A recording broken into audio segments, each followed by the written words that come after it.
คอนโดไก่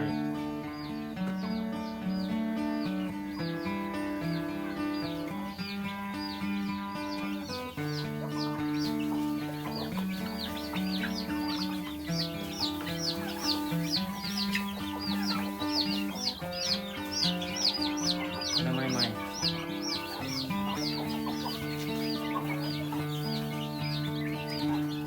สวนผักออร์แกนิก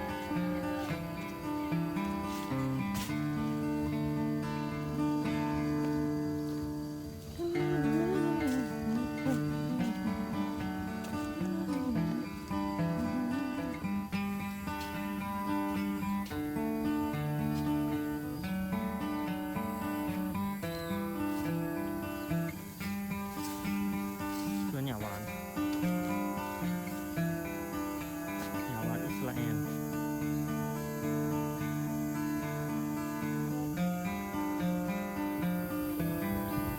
กล้วยตานี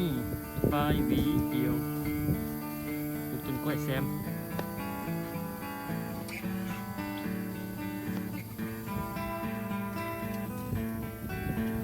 โอ้สภาพยามฝนไม่อยากให้เราเลยหิวหยาบ่ฝรั่ง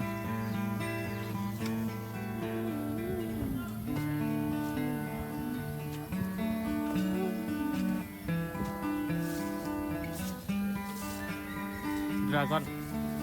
นัดดราก้อน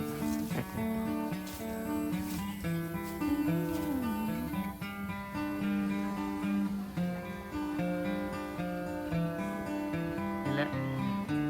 พาไปถ่ายเนี่ย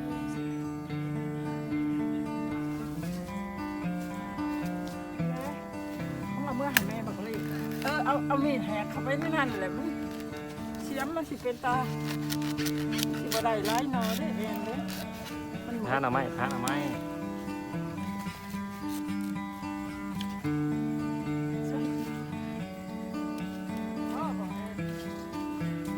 เอาอีก